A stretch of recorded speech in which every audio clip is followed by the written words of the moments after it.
multă prețuire și cu multă bucurie mă bucur că sunt în locul acesta și spun ca Dumnezeu să vă binecuvinteze. Amin.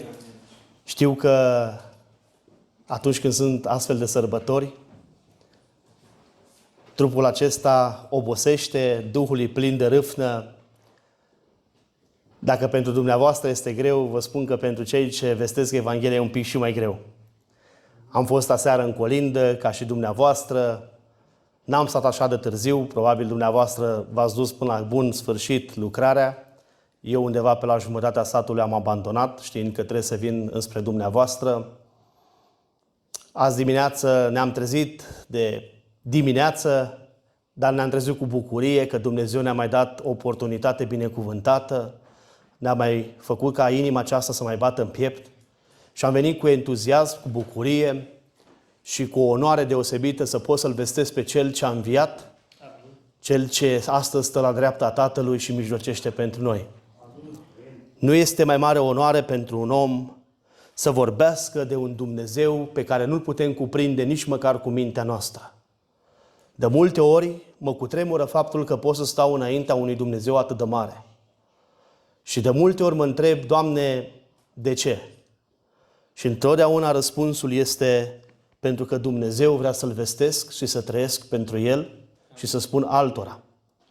Să știți că atunci când avem de partea noastră familiile în locul acesta și în biserici, suntem predispuși să spunem lucruri cu da și amin. Familia ne cunoaște îndeaproape ceea ce suntem și dacă spunem minciuni, ne știe familia cu adevărat dacă suntem oameni ai adevărului. Dacă suntem oameni care doar bolborosim de la învoane, familia ne cunoaște. Soția este în primul rând care ne cunoaște, bineînțeles și copiii. De aceea, întotdeauna cei ce vestesc Evanghelia și este cu familia aici sunt responsabili de tot ceea ce spun și trebuie să împlinească. Mă rog ca în seara aceasta Duhul lui Dumnezeu să ne vorbească din nou. Să ne cerceteze sufletele noastre, viețile noastre. Să știți că n-am obosit și nu o să obosesc nici să predic și nici să ascult cuvântul lui Dumnezeu. Și mă rog ca nici dumneavoastră să nu vi se întâmple acest lucru. Să primiți cuvântul ca din partea lui Dumnezeu și să luați spre cercetarea vieții dumneavoastră, să vă zidiți sufletește și să puteți să spuneți altora cât de mare este Dumnezeul care vă conduce viața. În seara aceasta aș vrea să vorbesc despre noaptea care a făcut diferența. Trăim într-o lume în care sunt lucruri care fac diferența. Sunt astăzi oameni bogați și oameni săraci și este o diferență totală. Oamenii bogați au de toate, pe când oamenii săraci se bucură pentru pereche de încălțăminte. Oamenii bogați au faimă și au intrări în toate instituțiile publice pentru că sunt cunoscuți de mulți. Dar oamenii săraci stau la coadă și încă așteaptă și alții intră înaintea lor pentru că asta face diferența. Trăim într-o lume imperfectă și incorectă. Însă vreau să vă spun că acum 2000 de ani s-a coborât cineva și acel cineva este nimeni altul decât Fiul lui Dumnezeu. Care face diferența, care unește săracul cu bogatul și îl face egali, care unește bărbatul cu femeia și îi face egali. Până în vremea aceea, bărbatul era superior femeii. Femeia nu era băgată în seamă. Însă când vine Mesia, când vine Emanuel, când vine Domnul Iisus Hristos din slava cerească să se nască într-o iesle, El schimbă radical concepția și dezechilibrul acesta și aduce echilibru între oameni. Aș vrea ca în seara aceasta să înțelegeți că sunteți mai importanți decât bogații lumii acesteia și ai pământului. Sunteți mai importanți decât oamenii care au influență și un statut social puternic. Sunteți mai important ca președintele țării, care este cel mai mare în stat. Pentru că în inima dumneavoastră purtați ceva sfânt, pe Iisus Hristos. Și asta face diferența. A fost o noapte în care a făcut diferența pe câmpiile Betleemului și unii oameni, ca și păstorii de atunci, oameni însemnați, oameni pentru care, cum spunem noi în poporul nostru, în verbalizarea noastră, nu dăm 2 bani pe acei oameni, pe păstorii de atunci, cum ar fi și ciobanii de astăzi. Și îngerii și oastea cerească s-a revelat și le-a vorbit și le-a spus că le aduce o mare veste. Astăzi, în cetatea lui David, nu li s-a născut un mântuitor, vi s-a născut un mântuitor. Atunci, oamenii aceștia n-au mai fost inferiori. Și de atunci și până astăzi, cel ce poartă chipul lui Hristos este mai mare decât toți influenții lumii acesteia. Pentru că dumneavoastră împreună cu noi suntem copii și fii și fiice de împărat. Într-o zi veți avea lucruri mult mai prețioase decât casele pe care le aveți astăzi, decât mașinile pe care le aveți astăzi. Sunt bune, folosiți-le. Însă vine ziua când ne va chema Tata acasă și vom moșteni împreună cu El împărăția. Acolo nu va mai fi lacrimă, nu va mai fi durere, nu va mai fi țipă, nu va fi despărțire, nu mai va fi toate lucrurile de pe pământul acesta. Acolo vom sta în prezența lui Dumnezeu. Nu știu să vă explic cum va fi în detaliu. Aș știrbi cerul să vă explic cum va fi acolo. Vă spun doar puțin din câte ne relatează Scriptura. Se va termina odată și pentru întotdeauna cu necazurile pe care le aveți astăzi și unii dintre dumneavoastră s-au lipit necazurile și poate că unii treceți prin suferință sau prin durere. Într-o zi se va face diferența. Cel ce poartă chipul lui Hristos în el, Tata îl va primi acasă. De aceea, în seara aceasta vreau să vorbesc despre noaptea care a făcut și face diferența. Și poate să facă diferența și în viața noastră. Poate că sunteți dezamăgiți, întristați, poate că stima de sine este scăzută în viața dumneavoastră. Aș vrea ca în seara aceasta să vă ridicați, dacă sunt astfel de oameni și astfel de suflete, în locul acesta. Să știți că sunteți importanți înaintea lui Dumnezeu. E adevărat că luna aceasta este o lună a cadourilor, este o lună în care oamenii își împodobesc cu bucurie casele. Nu spun că ar fi greșit, nici nu vreau să intru în polemici. Spun doar atât. Noi astăzi trebuie să ne împodobim în interior spre exterior. Cu dragoste, cu bunătate, cu pace, cu îndelungă răbdare, cu facere de bine, într-un cuvânt sau într-o frază mai corectă, cu roada Duhului Sfânt. Asta trebuie să guste oamenii. Cu asta trebuie să ne împodobim noi ca și creștini. Nu spun că faceți ceva greșit dacă faceți asemenea lucruri privind instalații și așa mai departe. Nici nu intru în detalii. Însă spun cu adevărat, un creștin autentic se împodobește cu lucrurile din interior. Cu roada Duhului Sfânt. Astăzi oamenii au case, au mese îmbelșugate, gata de a primi oaspeți, dar ca și atunci, este ca și astăzi. Iisus nu este la masă. Pentru Iisus nu este loc. Aș vrea ca după masa aceasta, în seara aceasta, să înțelegem mesajul acesta, că diferența în viața mea și în viața dumneavoastră, cu adevărat, face Domnul Iisus Hristos. Amin. Mă uit la acest minunat Mântuitor, cum Domnul Iisus Hristos a coborât din slava cerească și s-a coborât într-o iesle, s-a făcut sărac pentru noi, ca noi să fim bogați. Nu să fim bogați din punct de vedere material, cu toate că unii poate să aibă foarte bine și oamenii din vechime au avut și au glorificat pe Dumnezeu. Însă Domnul Iisus Hristos a făcut sărac ca noi să fim bogați, să moștenim împărăția lui Dumnezeu. El s-a făcut sărac ca noi să fim adevărate valori pe acest pământ. Creștinul autentic are valoare pe pământ cât timp Hristos locuiește din belșug în viața lui. Domnul Iisus Hristos s-a făcut umil ca noi să fim și să rămânem smeriți, să luăm modelul lui. Ar fi trebuit, după toate certitudinile, un împărat să se nască în locul cel mai bun. Și s-a născut în locul cel mai umil. De ce? Ca noi să învățăm ce înseamnă smerenie. Recunosc că nu pot să mă uit la unele videoclipuri când unii oameni cântă diferite colinzi cu șemineu care arde în spate, cu brazi împodobiți, căldură, casa, nu știu dacă folosiți cuvântul ăsta, Neckerman, foarte frumoasă, bogată, și vorbește despre umilință și cântă despre umilință. Nu este asta imaginea perfectă. Nu mă inspiră cântările alea. Cele mai frumoase voci sunt acolo, cele mai bune voci. Dar realitatea, de fapt, este o deziluzie totală. Domnul Iisus Hristos nu s-a născut într-un asemenea loc. Pentru că Domnul Iisus Hristos s-a născut într-o iesle. Să ne arate ce înseamnă umilința. Să ne arate ce înseamnă smerenia. Domnul Iisus Hristos a lăsat pe mâna noastră, pe mâna oamenilor, ca noi să ne lăsăm pe brațul lui Dumnezeu. Oamenii trăiesc în întuneric, dar în această seară doresc să aduc câteva ingrediente, câteva lucruri. Să vedem cum fiecare dintre noi putem transforma noaptea din sufletul nostru în lumină. Poate că sunteți deja într-un suflet al luminii, dar poate că unii sunt decăzuți în viața dumneavoastră. Poate aveți dezamăgirile dumneavoastră, poate că aveți încercările dumneavoastră. Aș vrea să rămâneți ridicați, să Hristos Domnul să vă ridice prin puterea Duhului Lui ce Sfânt.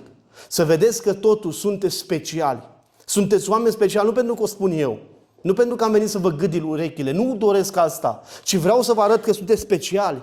Pentru că și eu sunt special. Și toți aceia care L-au primit pe Domnul Iisus Hristos ca Domn și Mântuitor sunt speciali. Indiferent ce ar spune oamenii din jurul nostru, indiferent cât ne-ar blama oamenii, indiferent câte pietre s-au aruncat după noi, e adevărat, nu întotdeauna am fost la un nivel de cinste, nu întotdeauna am avut cele mai curate vorbe, nu întotdeauna am avut cele mai bune atitudini față de cei care ne înconjoară. Însă, noi nu ne-am pierdut credința, ci rămânem lângă Dumnezeu. Și ne cerem iertare pentru momentele slabe din viața noastră. Fie că am greșit unii față de alții, fie că am greșit față de cei care ne înconjoară. Aș vrea să vedem, noaptea care face diferența înseamnă că este noaptea în care trebuie să ne bucurăm de vestea bună. Bucuria este un sentiment de mulțumire, de vie, de mulțumire, de satisfacție sufletească. Spuneam de dimineață în cealaltă biserică, dacă ați ști că s-ar naște în casa dumneavoastră unul din cei mai mari doctori care ar descoperi cel mai bun remediu, cel mai bun antidot, și anume pentru cancer. Astăzi oamenii mor pe capete datorită cancerului. Încă nu s-a descoperit acest remediu. Încă nu s-a descoperit acest antibiotic, să spun așa. Dacă știi că în casa dumneavoastră s-ar naște cel mai mare medic, cum va simți? Să știți că medicul acela a descoperit acest antidot și oamenii nu mai mor. Eu m-am simțit bine, aș fi într-un fel, dacă aș putea să folosesc cuvântul acesta, mândru, dar în scopul pozitiv. M-aș bucura să știu că cel care este în casa mea este un astfel de medic.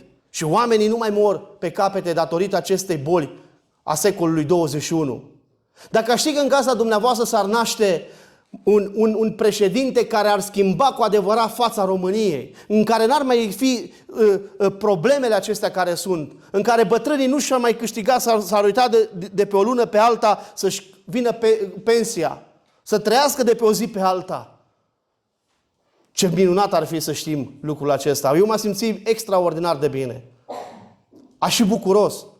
Aș fi bucuros dacă aș ști că în casa mea s-ar naște unul din cei mai mari economiști. Să știu că omul acesta ar rezolva toate problemele financiare. Să nu mai fie sărăcie, să nu mai fie diferența asta între bogați și săraci, să nu mai fie oameni care să nu mănânce 3 zile, când alții aruncă multă pâine și multă mâncare la coșurile de gunoi și alții mor de foame. M-aș bucura. Însă aș vrea să vă spun că în seara aceasta sau în altă seară sau cu alte serii în urmă, sau cu un timp în spatele nostru, s-a născut Mesia în casele și în inimile noastre. Și asta a făcut diferența. Și de atunci casa aceea s-a schimbat. Dacă în casa noastră a fost înjurături, dacă în casa noastră a fost blesteme, dacă în casa noastră a fost neliniște, din ziua în care Iisus Hristos a intrat în casa mea și în casa dumitale, s-a schimbat totul. Asta a făcut diferența. Nu că am știut să fim noi mai buni, nu pentru că am știut noi să gestionăm mai bine problemele, nu pentru că am fost noi mai buni părinți, mai bun, un tată mai bun, o mamă mai bună, ci pentru că Domnul Iisus Hristos a schimbat cu adevărat viața și familia noastră.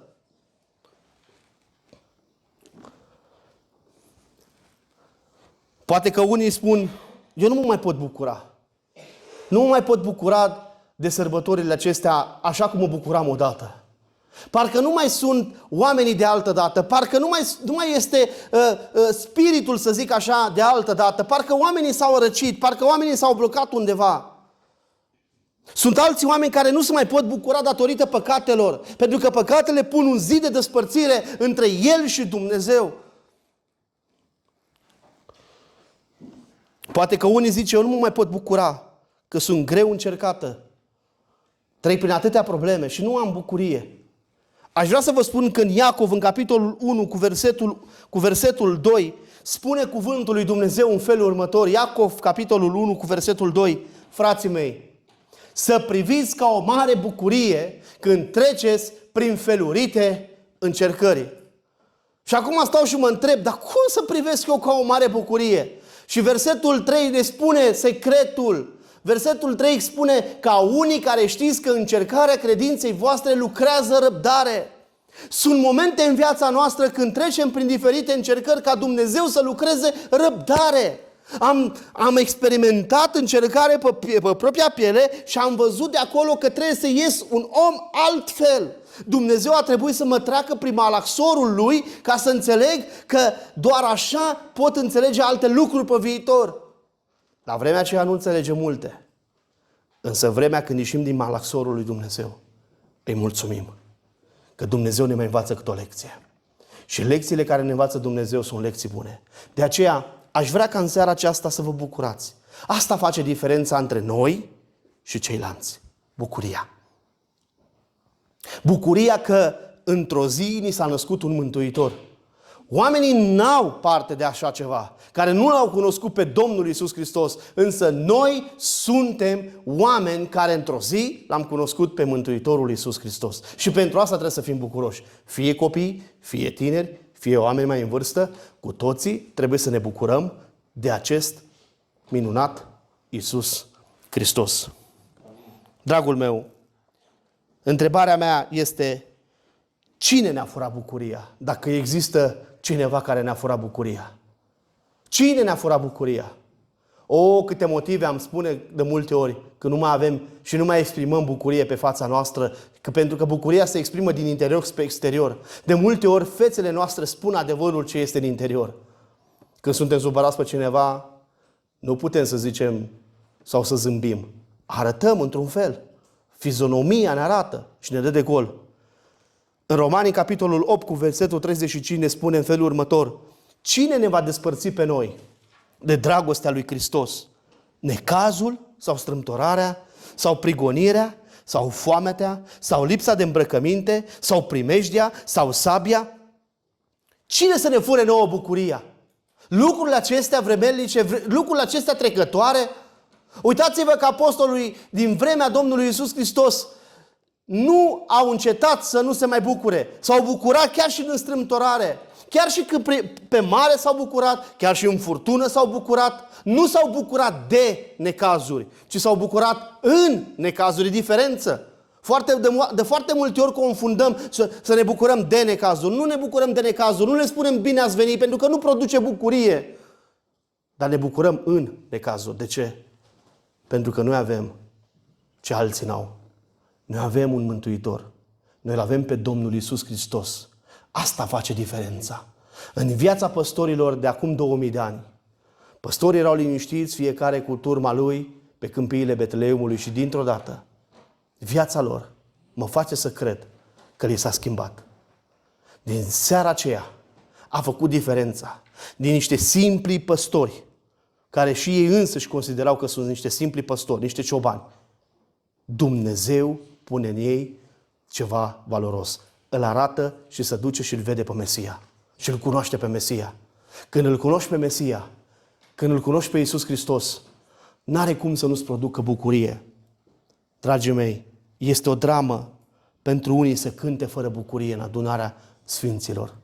Ce dramă e să cânți fără bucurie, să vii aici să cânți fără bucurie, să predici fără bucurie, să faci o lucrare fără bucurie. Nu există. Noi trebuie să facem totul cu bucurie, nu de silă. Pentru că într-o zi ne așteaptă răsplată. Noi nu așteptăm răsplata pe pământul acesta, ci așteptăm răsplata în veșnicie. Nimeni și nimic nu trebuie să ne fure bucuria când i s-a născut un Mântuitor. Creștinul are și trebuie să aibă bucuria mântuirii. Psalmul 52 cu versetul 1, psalmistul spune: dă-mi iarăși bucuria mântuirii tale.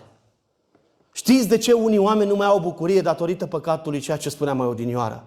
Parcă îl văd pe David, pentru că despre el este vorba în Psalmul 51 cu versetul 12, parcă îl văd pe David cum la un moment dat, înainte să o cunoască pe Batșeba, era un om evlavios, era un om care era inspirat de Duhul lui Dumnezeu, cânta psalmi, era bucuros, avea victorie din victorie, Dumnezeu îi se revela, David a fost și proroc, a fost și profet, Dumnezeu îi s-a revelat Psalmul 22, vorbea despre cel ce avea să vină și ar să moară pe cruce.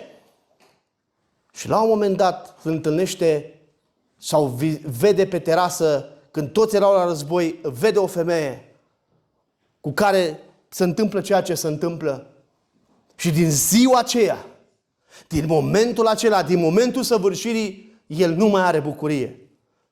Parcă îi văd pe oamenii care erau subordonații lui și David îi cheamă și zice: ia vină încoa. Spune măria ta, aveți vreun ceva din partea Domnului? Nu am nimic din partea Domnului.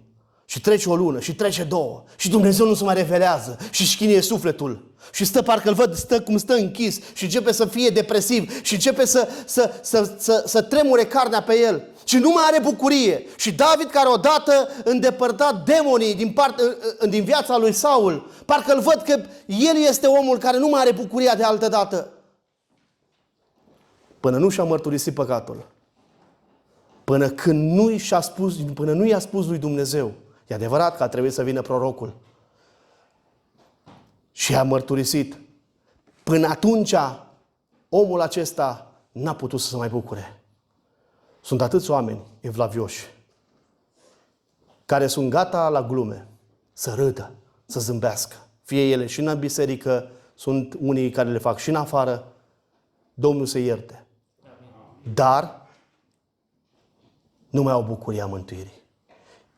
Când vin oameni și laude pe Domnul, ei nu se mai bucură.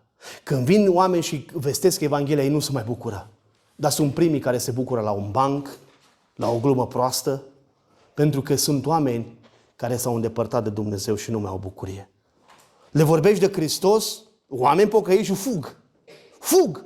Le vorbești din Biblie și zici: hai mă, lasă-mă cu asta. Pentru că nu mai au bucurie. Pentru că ceva îi constrânge.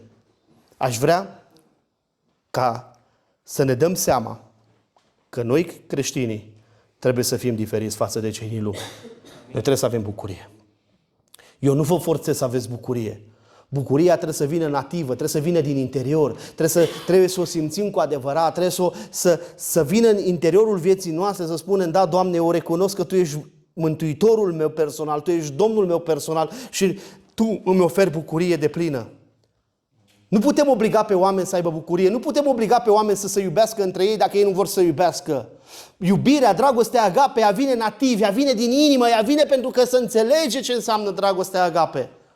Nu trebuie să spunem de la învoane mereu și mereu și mereu: fraților, iubiți-vă unii pe alții, fraților. Ci dragostea jertfitoare vine dintr-o inimă pe care îl cunoaște pe Hristos. Domnul Iisus Hristos nu a trebuit să-i spună Dumnezeu în fiecare zi, cât timp a trăit pe pământ: știi că într-o zi trebuie să te jertfești, într-o zi trebuie să te jertfești, să mori pentru păcătoși ăștia. Nu! Domnul Iisus a venit și a știut care este misiunea Lui, pentru că El a iubit din adâncul inimii. Noaptea care face diferența este noaptea în care trebuie să ne bucurăm de vestea cea bună. Noaptea care face diferența este noaptea care aduce pace și pacea care aduce închinare. Doar oamenii care trăiesc în pace pot aduce închinare lui Dumnezeu. Cei mai neînsemnați oameni, și anume păstorii care erau pe câmpiile Betleemului, având pace, au adus închinare Domnului.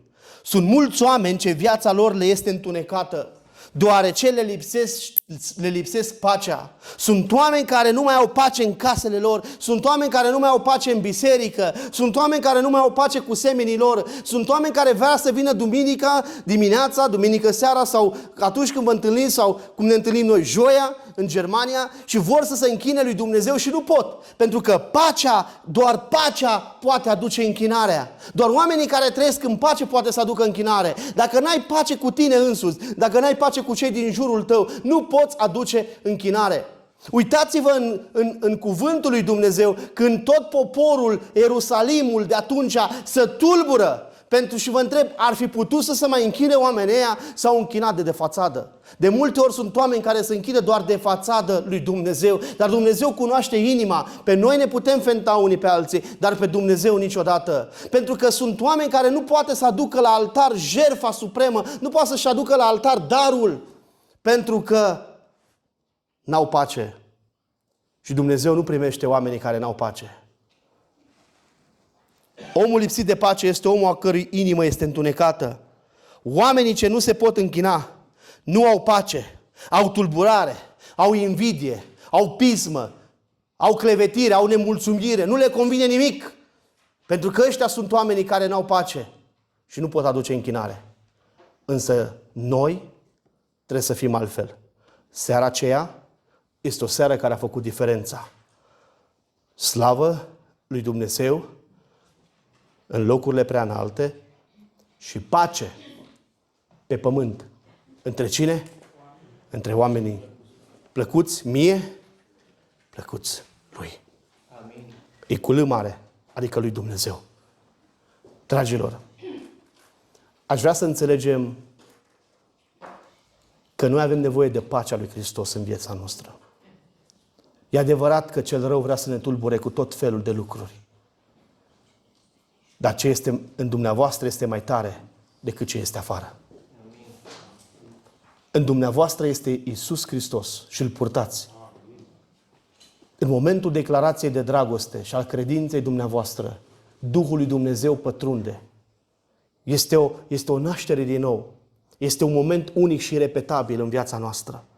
De aceea, să-i mulțumim lui Dumnezeu că cu mulți ani în urmă mi-a oferit și mie și dumneata pace. Și astfel putem să aducem închinare.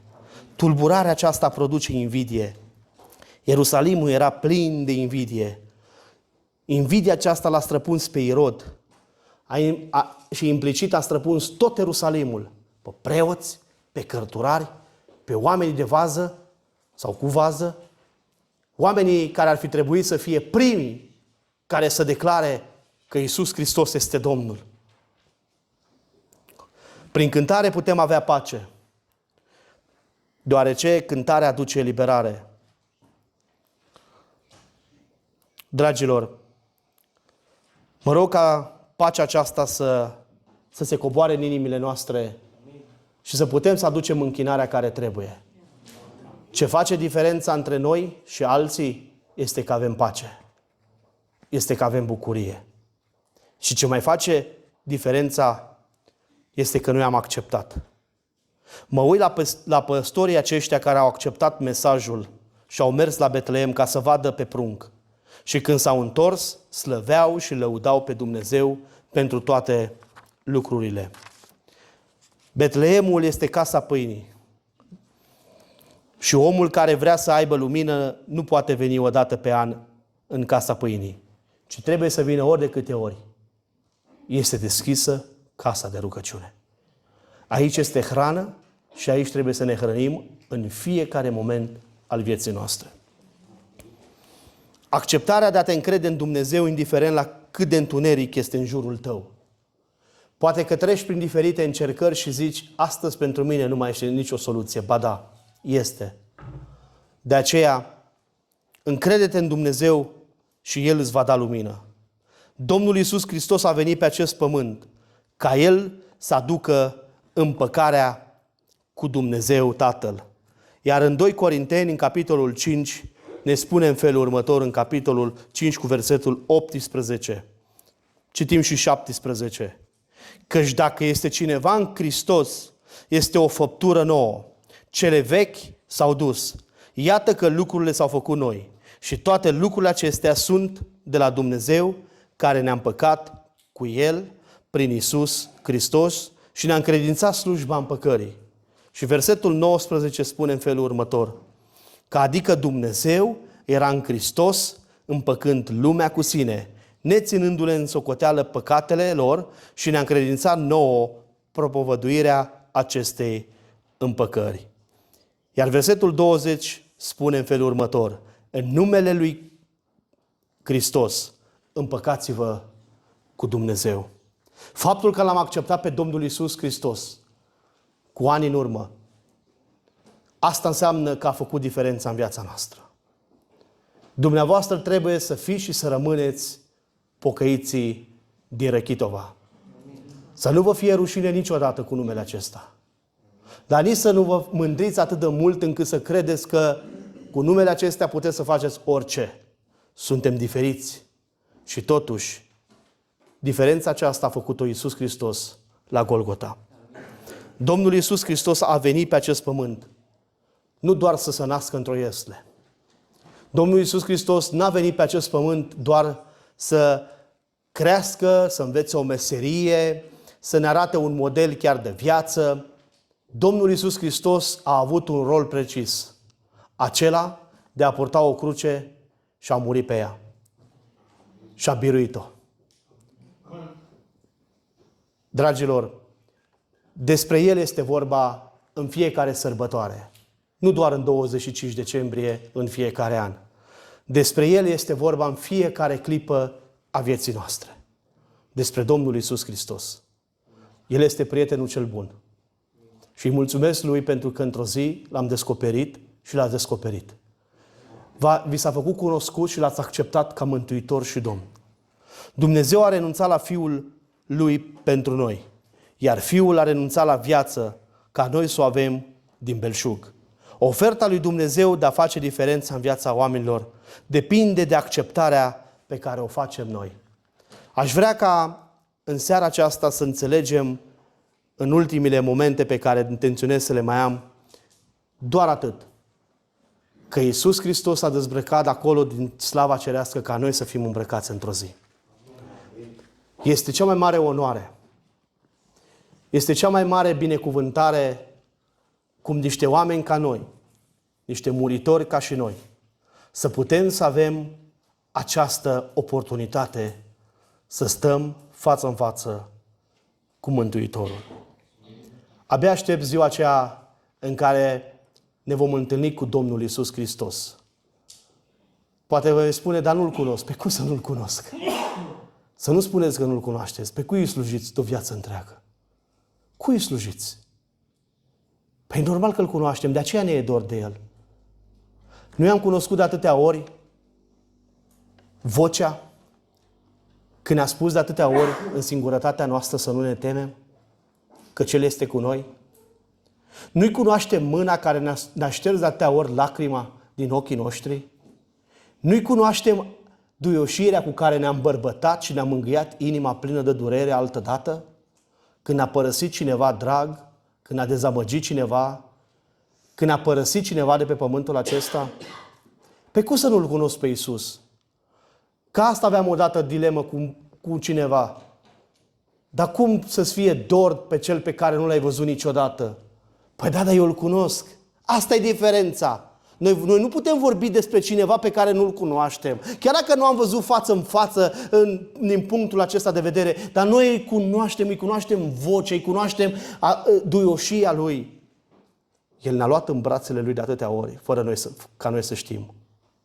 Ne-a îmbărbătat, ne-a ridicat, ne-a mângâiat. Alții vreau să dea cu pietre noi și El ne-a zis, du-te și nu mai păcătui. Să știți că nu e nicio diferență între femeia aceea prinsă în adulter și de multe ori cu noi. Poate că noi nu am avut parte de asemenea păcate, dar ne identificăm de multe ori cu acea femeie Când societatea vrea să dea cu pietre în mine și în tine, dragul meu, vine Iisus care ne protejează. Amin. Chiar dacă toți te-ar părăsi, chiar dacă toți n-ar mai da 2 bani pe tine, este unul care a dat totul. Amin. Și a dat sângele Lui ca preț de răscumpărare. Și închei spunând doar atât. În 2 Petru spune că nu cu aur și cu argint am fost răscumpărați, ci cu sângele lui Iisus Hristos. În vremea bisericii primare se pare că erau aproape 80% din sclavi. 80% erau sclavi. Și sclavii aceștia știau că au fost odată cumpărați din piețele romane de pe vremurile acelea. Și fiecare avea cât un preț, în funcție de statutul lor corporal, în funcție de dacă era bărbat, dacă era femeie, dacă era mai tânăr, dacă era mai în vârstă, că ce să faci cu unul de 50 de ani? Alta e să faci cu unul de 20 de ani. Îl pui la mai multă muncă și are alt preț. Și așa apostolul Petru, inspirat de Duhul lui Dumnezeu, scrie: voi nu cu aur și cu argint ați fost răscumpărați. Într-o zi, în piața aceasta am fost și eu și ai fost și dumneata. Dar a venit Mesia care ne-a răscumpărat. Și jertfa lui n-a fost ieftină. A fost atât de scumpă încât tot aurul acesta din lume n-ar putea să cumpere. Și a dat sângele lui prețios. A stat acolo bătut de romani cu bice în care se smulgea carnea din el, că de-aia în fiecare lună, aici nu e doar un simbol să arătăm că rupem niște pâine. Când se rupe pâinea, de fapt ne aducem aminte cum bucăți de carne din trupul Domnului Iisus Hristos a fost rupte. Pentru că biciul roman, când se înfingea în trupul Domnului Iisus și se trăgea înapoi, se smulgea carnea din el. De aceea se rupe pâinea în fața dumneavoastră. Nu e doar așa să impresioneze și este un ritual, ci este un adevăr ce a fost acum 2000 de ani. Dar slavă lui Dumnezeu, pentru că El n-a rămas acolo pe cruce. El s-a pus într-un mormânt și a 3-a zi după Scripturi a înviat. Și la aproximativ 40 de zile de la învierea Lui, El s-a înălțat la cer și șade la dreapta Tatălui. De ce? Ca să-mi pregătească mie un loc și dumitale un loc. Nu știu ce casă aveți dumneavoastră. Unii mai frumoase, alții și mai frumoase, nimeni n-are o casă urâtă. Însă, gândiți-vă ce fel de case vom avea acolo. Tot ce ați acumulat aici nu este rău, dar vă dau o veste bună. Într-o zi toate vor arde. Dar vă dau o veste și mai bună. Vor arde astea și Dumnezeu ne va da una în cer. Dar pentru asta, stați lângă Dumnezeu, treji, stați lângă Dumnezeu cu credință, îmbărbătați-vă unii pe alții, prețuiți-vă și să știți că între dumneavoastră nu mai este nicio diferență.